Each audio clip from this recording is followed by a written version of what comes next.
Okay, so I think I have the slug turned to one limit of its travel, and now I'm going to bring it through its travel towards the other limit, and you'll see this.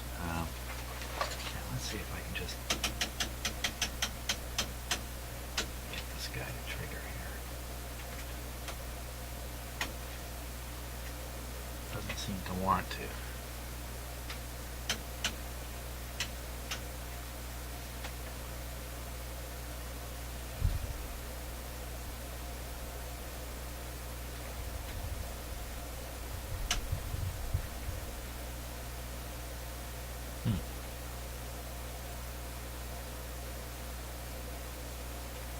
Okay, well, we won't worry about triggering it.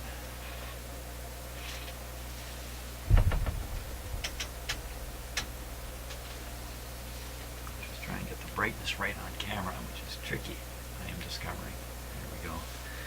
Okay, so hopefully as I tune it, this would get larger and smaller and a peak would occur somewhere. But here's what really happens. I'm turning it. Now it starts getting bigger, but this is in the range where I started hearing distortion. I can't see what I could see before. There. Oh, that's much better.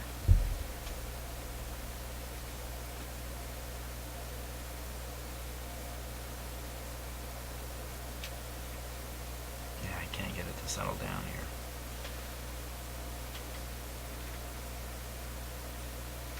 That's filtering out the high frequency. But now I'm just going to crank the slug back.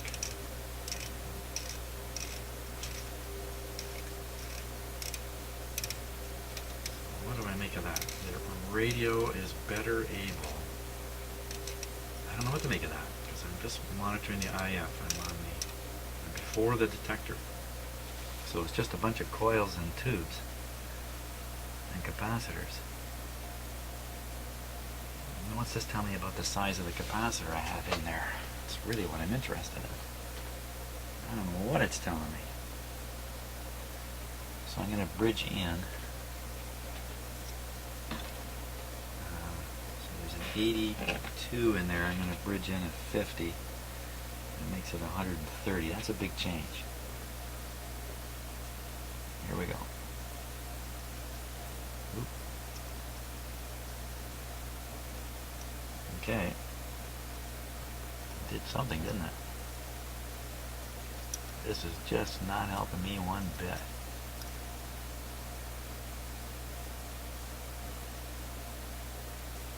What the heck is going on?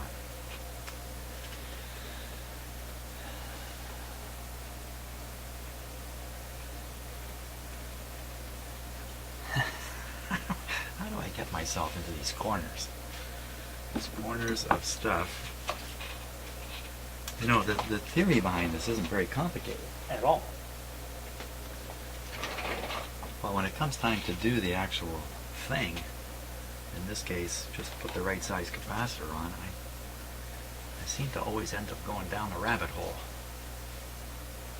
A rabbit hole to nowhere.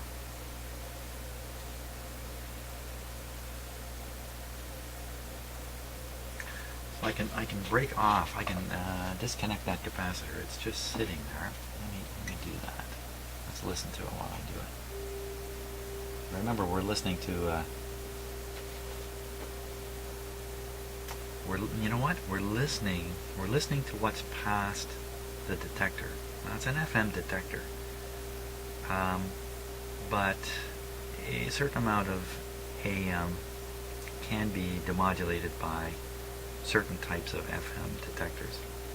This one has a limiter tube in front of the detector, and I'm pretty sure the objective of the limiter tube is to basically limit the AM, if I can say it that, the amplitude, limit the amplitude of the signal reaching the FM detector. Actually drive it into a limit and flatten out stuff like this. So you can no longer hear a little bit of AM sneaking through the FM detector.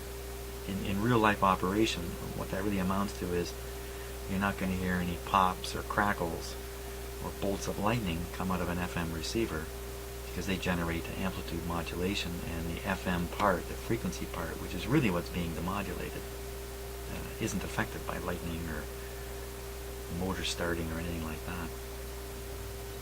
So if everything were absolutely perfect, we wouldn't hear this tone that we hear right now, because the radio would be, I don't want to use the word rejecting, but limiting is a better word, limiting the amplitude modulation of the signal reaching the detector, and there'd be nothing left to detect. Apparently it's not doing that under this particular condition, and it could be because maybe I'm pumping a ridiculously heavy signal through the IF. I don't think I am, but so I'll disconnect that capacitor and we'll see what happens here. I'm just going to turn the volume down. It's barely up. Okay, capacitor is off. Look at that. This thing is working without a capacitor. Now when I think about the two capacitors that were inside the can, visually they looked identical. I couldn't see anything particularly different about them. So how different could that capacitance be? Yet I figured out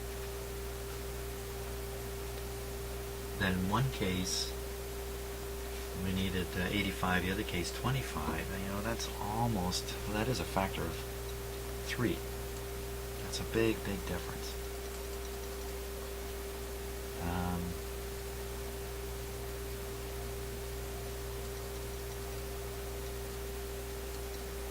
And this just goes to show you that you can get a signal through an IF without even a capacitor connected, other than the residual capacitance that might be in here, which would be very tiny anyway. That's a big hum. Okay, so logically then, if I take the visual view of it, so well, okay, on one side I've got 25 and it seemed to work pretty good. So on the other side, let me stick a 50 in there again, because I just happen to have it here. 50. A little tricky to stick this in there.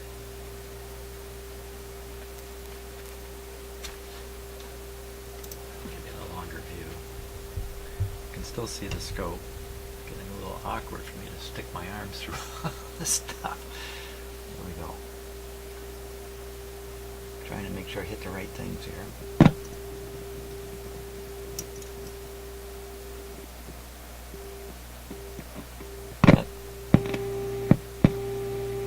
Wow. Okay, I'd say we're heading in the right direction. That's a 50. I think I have a 10 handy. 5. There's a 10. Well, what happened to my calculations? The whole thing's turning into a guessing game.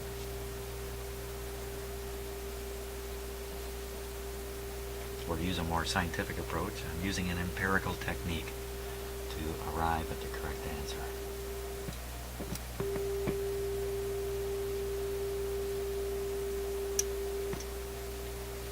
$50 seemed better.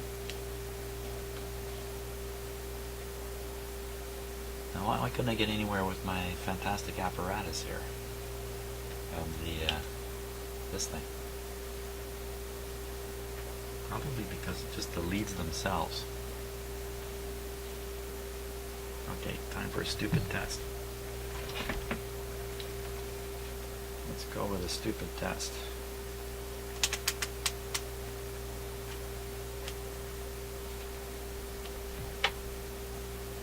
So that's reading capacitance now. Take my leads, hook them up.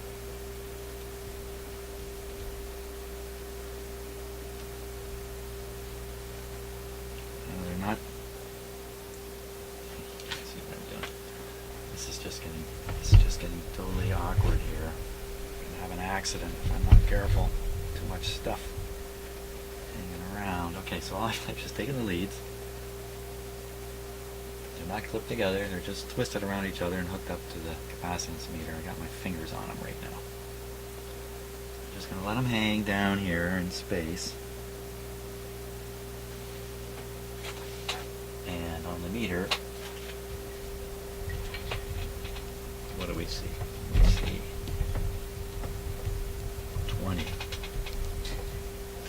That's 20 nanofarads.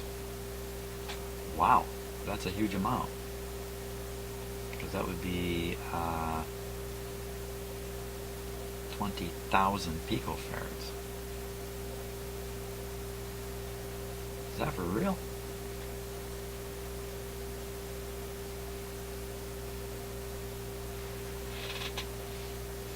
Okay, so if I untwist them about halfway,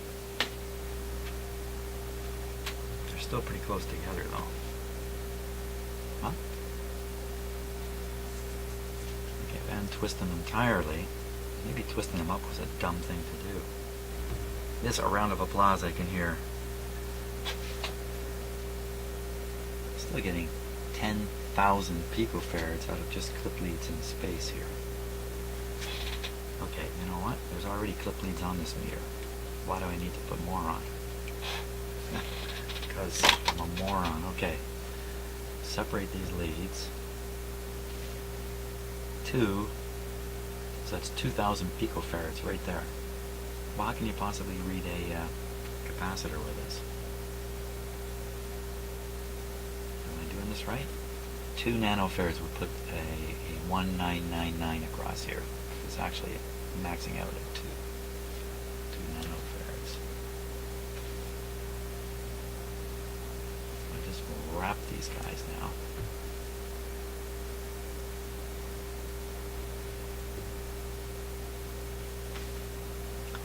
$5,000.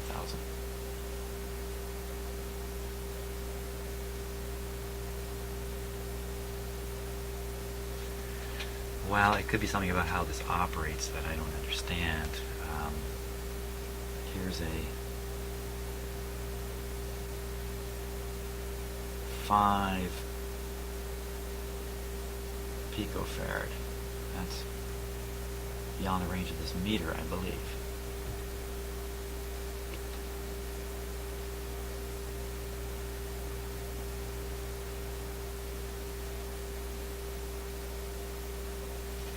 So now it reads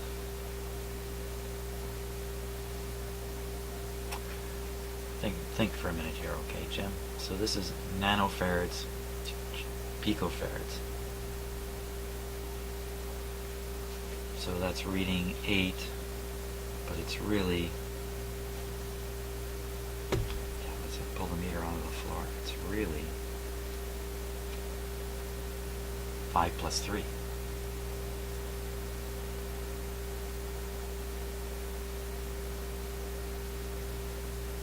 That makes a little bit of sense. So here's the 50. If it really is 50, I think we'll see 53.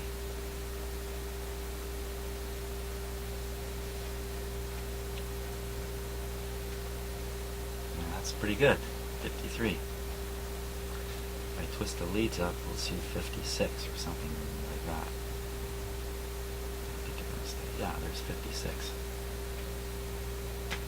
Okay, lots of lessons learned here. A couple of picofarad in the leads, long leads, many more picofarad, washing over the value of the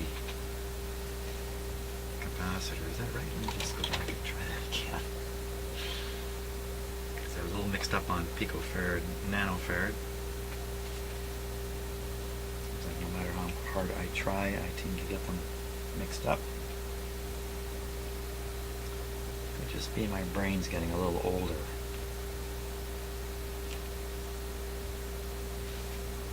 Okay, so now we're looking at, that would be 20 picofarad right there.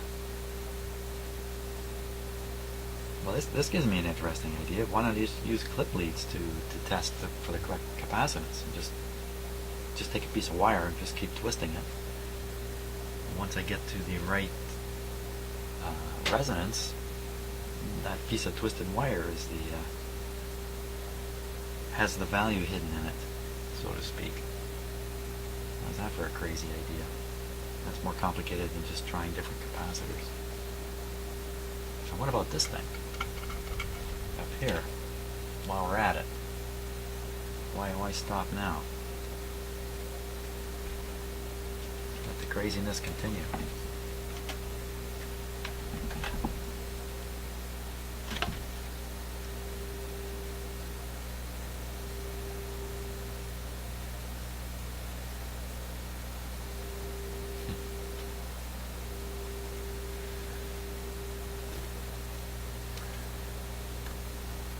Crazy world of capacitance.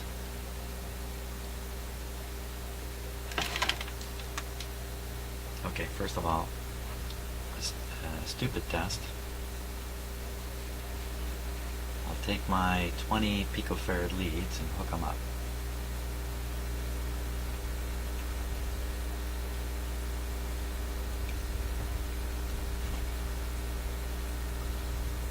Okay, that's open. So we've got 35 picofarads already. That's my furnace turning on, in case you're wondering what the big rumble is. Now, 38, 39. Look at that. This is good. This is good. 53. What's the problem with this? As long as I know what I'm doing, what's the harm in using leads like this? Well, that's great. It goes right through. The only thing is it doesn't come down any lower than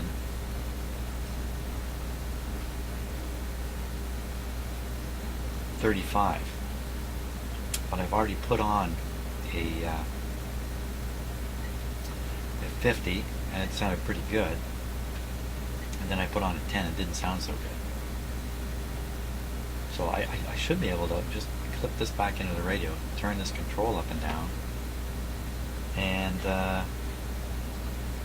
maybe another problem is the size of the chassis up here is interacting with the radio somehow. So when I actually connect it to the radio, there's more happening than is happening right now.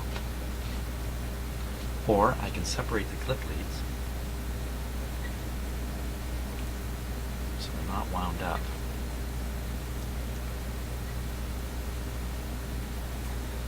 The idea of winding them up is that they're then traveling through the same space, literally the same path, the same space, and each one is receiving the same influence from whatever's going on in my shop, not even just from the radio, but from everything, the computer and whatnot.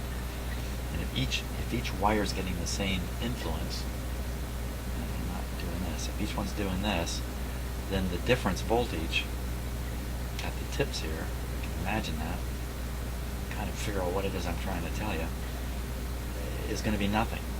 On the other hand, if the wires are traveling in different paths and they've got their own weirdness going on, then you can see there's going to be a difference voltage here. So twist them together and they get more like this. That's the theory, but it doesn't. Okay, here we go. Enough talk. Okay, so now I'm down to 20. I get down to 20. It's 5 anyway, and all the way back up to a little over 100. Let's try this again on the radio.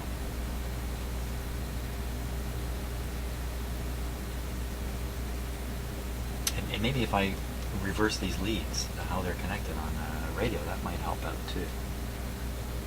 Pull away the capacitor.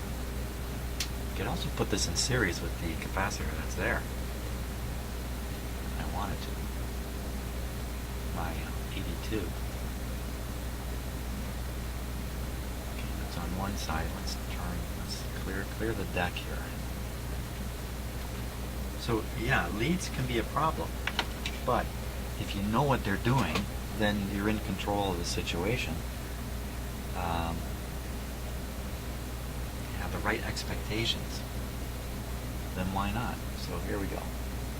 So the capacitor is completely open. All I got to do is just glue this chassis to the top of the radio and we're done. Just like that. There we go. Yeah. Yeah. Oh my gosh, the radio's coming in. Oh, this is interesting.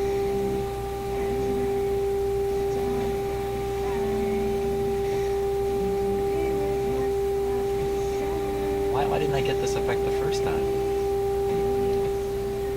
Turn it down.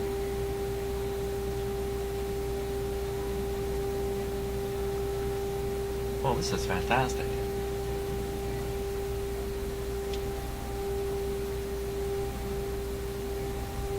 Doing some funny things. So let's look at this on the scope now, because I can hear the sound is going a little wonky. Of course, you know what? We shouldn't be listening to this tone anymore. Let's get rid of the tone. Listen just to the radio.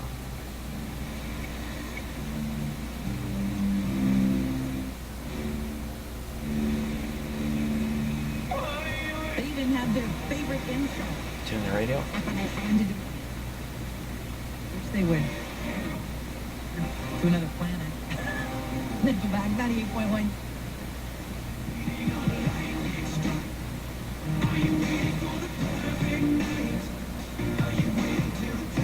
Okay, I can't have that music.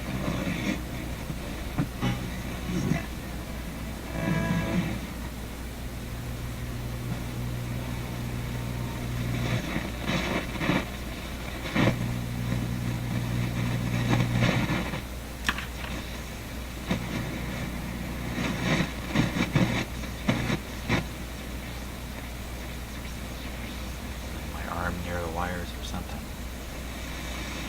Oh, can't tune with the volume control. Let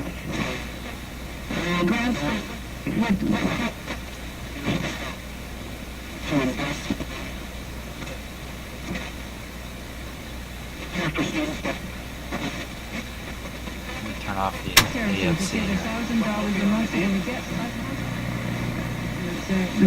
when it gets to put the kids in daycare. And Sorensen goes on to say that, well, he's creating wealth. Investors can benefit from this. I think it's incredibly telling. What are you doing to people under 40?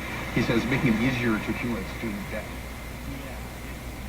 I mean, that's the thing with these budgets. You end up just talking about political strategies and tactics rather than a lot of real issues.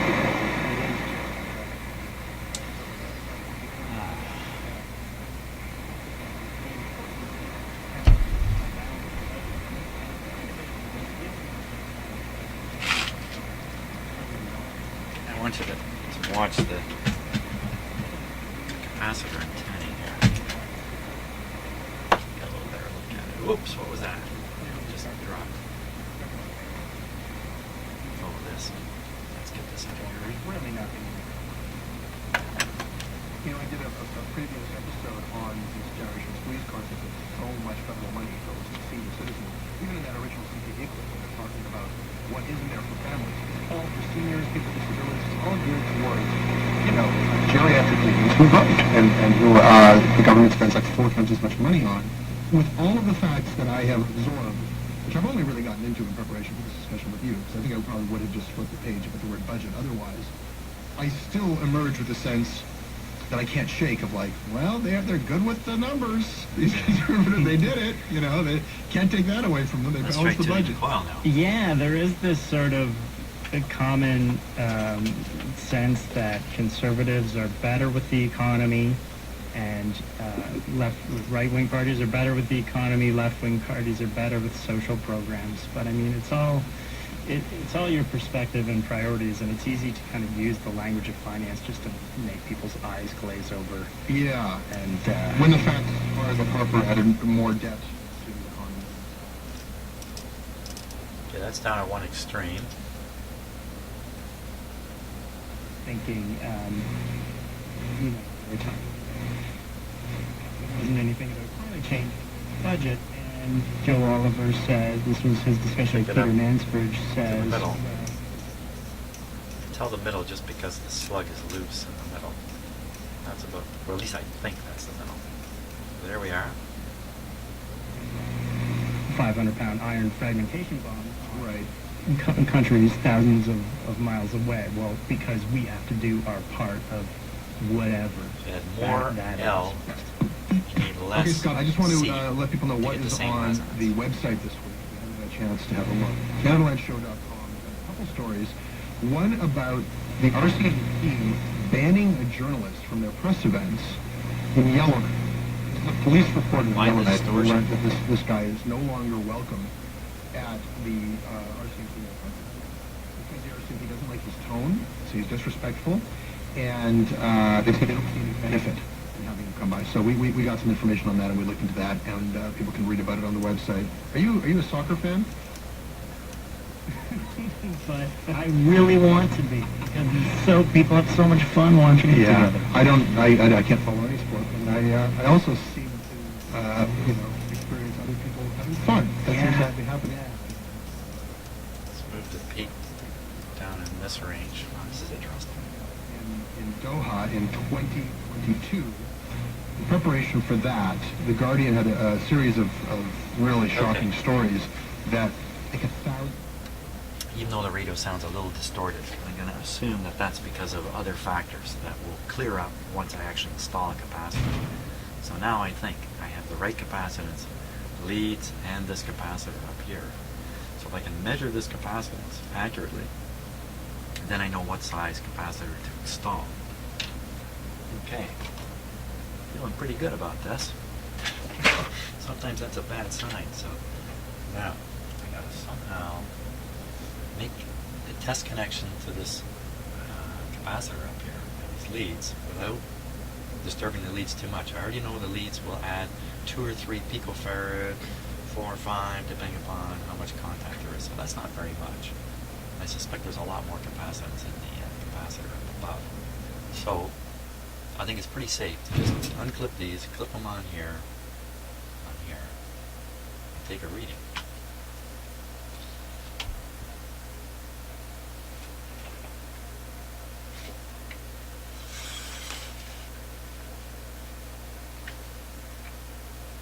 And the whole reason there's a slug to adjust is because none of this can be that precise and accurate anyway, even in the manufacture of the radio, where they wouldn't have any of these adjustable coils.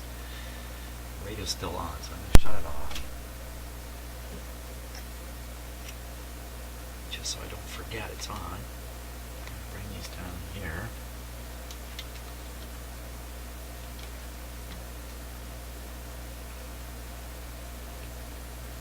Okay, so that's roughly the same sort of thing. One pin radio there.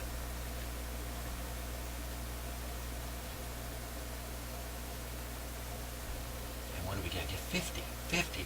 50 is exactly the size of the one I put on there that it came to life. Now, I was varying it a little bit, so I'm going to vary the knob up here.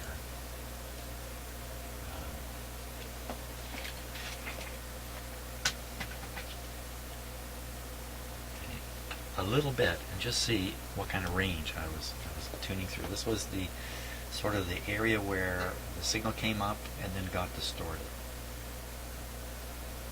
So it would be like that. So up around 60, and like that, down around 45. Right in the middle is 50.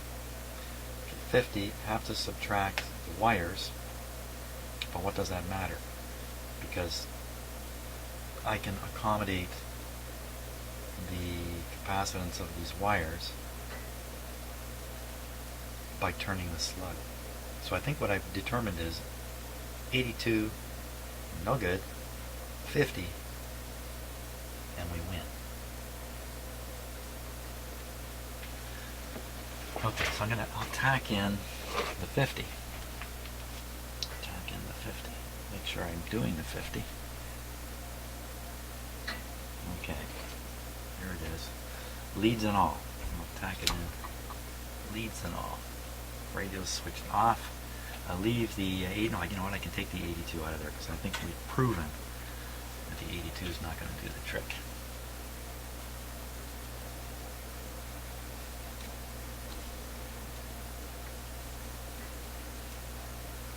While it's warming up, I'll just change camera views.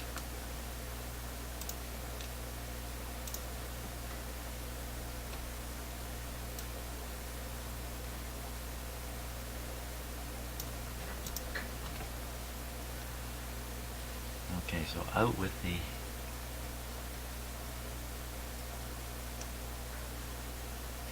Hopefully I don't get a hot finger this way.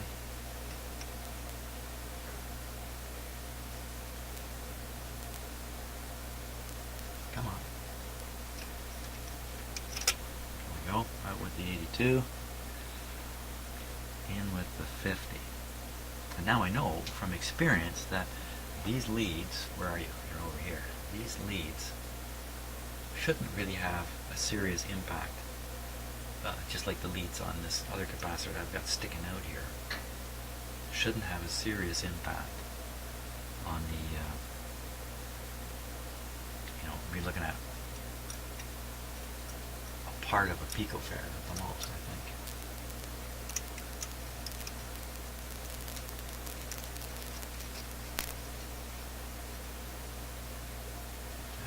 Top.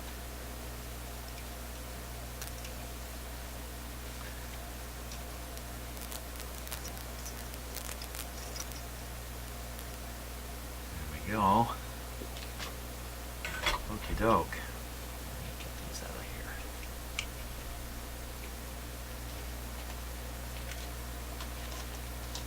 Excellent. Well, I can say excellent now. Let's turn on the radio and see how excellent it really is. Okay.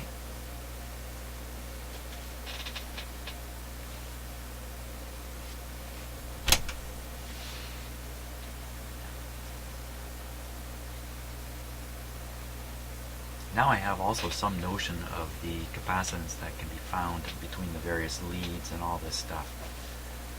And it is on the order of a picofarad or a partial picofarad. So if I install a capacitor and I move the lead around, I know I'm pushing around a picofarad, something like that. And as you go up and up and up in frequency, a little picofarad here and there can have a big effect. On the same day that they released the Ghomeshi report, 240 plus jobs in local newsrooms And we peaked this were thing. lost. That was the day that the layoffs came. And it's an obvious to do local news before we open sitcoms and dramas. It's a big yes. I'm also asking you to implicate yourself and alienate yourself from your industry and discussing this with you because, you're in a world where people are trying to get through this. Wow, okay, I feel like I've gone from absolutely. You see both sides, but I can not say understanding I a think pile that of at stuff least to from now the realizing taking a smarter perspective in a pile of stuff. because I kind of had my head in it. a much better notion of what's going on here. And I've learned a new technique for determining these capacitors because I think I'm going to be doing a lot of this. I've already encountered, this is the 4th radio that I've encountered the defective IF. Actually, this is the 5th radio. The 3rd one I haven't finished repairing yet. I set it aside because I can't disable the integral capacitors, and I'm thinking I need to put in a different IF coil from another radio and try to tune it up. Well, now I think I might have the tools to do it. Tools and the knowledge to do it. Great. So the next step is to repeat the FM-IF alignment process. Maybe I really only have to focus on this one coil. I install these capacitors. No, wait. You know what? If I really verify that this is the right, the other side is right, the 25 is right.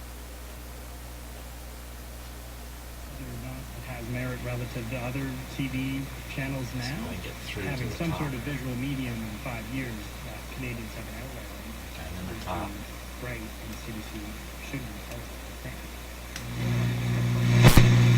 Ooh, I touched something with my fingers.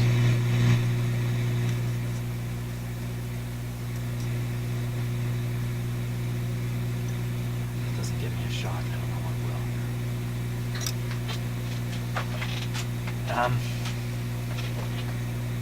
Okay, so I think what I'll do is I'll align the set, see if it comes out okay. If it does, then I'll install those capacitors properly and check the alignment once again, because I will have removed, a picofarad or a fraction of a picofarad by shrinking these leads down. And hopefully we get a good result out of that.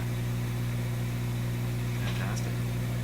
Now you know what could be going on here? The two coils interacting in the transformer action. And it could be that if the one or both coils are out of tune significantly, this is causing some kind of phase effect. And that phase effect is resulting in the distortion that we're hearing. Literally, the phase of one, I don't know how this would really work.